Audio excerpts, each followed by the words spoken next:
വിശുദ്ധ ലൂക്ക എഴുതിയ സുവിശേഷം അധ്യായം 1 വാക്യങ്ങൾ 21 മുതൽ 25 വരെ.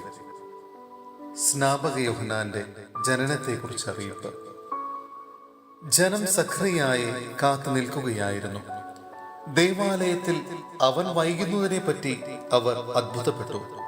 പുറത്തു വന്നപ്പോൾ അവരോട് സംസാരിക്കുന്നതിന് സഖറിയായ്ക്ക് കഴിഞ്ഞില്ല. ദേവാലയത്തിൽ വച്ച് അവന് ഏതോ ദർശനമുണ്ടായി എന്ന് അവർ മനസ്സിലാക്കി. അവൻ അവരോട് ആംഗ്യം കാണിക്കുകയും ഊമനായി കഴിയുകയും ചെയ്തു. തന്റെ ശുശ്രൂഷയുടെ ദിവസങ്ങൾ പൂർത്തിയായപ്പോൾ അവൻ വീട്ടിലേക്ക് പോയി. താമസിയാതെ അവന്റെ ഭാര്യ എലിസബത്ത് ഗർഭം ധരിച്ചു. 5 മാസത്തേക്ക് അവൾ മറ്റുള്ളവരുടെ മുമ്പിൽ പ്രത്യക്ഷപ്പെടാതെ കഴിഞ്ഞുകൂടി.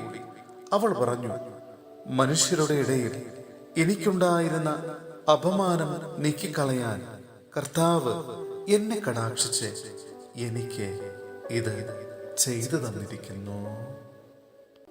സഹോദരരെ, വിശുദ്ധ പൗലോസ്ലീഹ റോമായിലെ സഭയ്ക്ക് എഴുതിയ ലേഖനം അധ്യായം 9 വാക്യങ്ങൾ 30 മുതൽ 33 വരെ.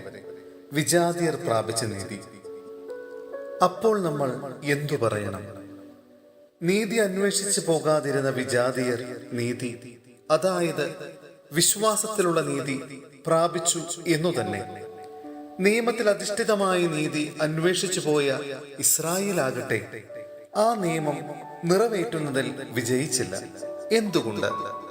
അവർ വിശ്വാസത്തിലൂടെയല്ല, പ്രവൃത്തികളിലൂടെയാണ് അന്വേഷിച്ചത്.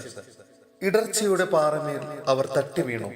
ഇതാ, തട്ടി വീഴ്ത്തുന്ന കല്ലും ഇടർച്ചയ്ക്കുള്ള പാറയും സിയോനിൽ ഞാൻ സ്ഥാപിക്കുന്നു. അവനിൽ വിശ്വസിക്കുന്നവർക്ക് ലജ്ജിക്കേണ്ടി വരികയില്ല എന്ന് എഴുതപ്പെട്ടിരിക്കുന്നു.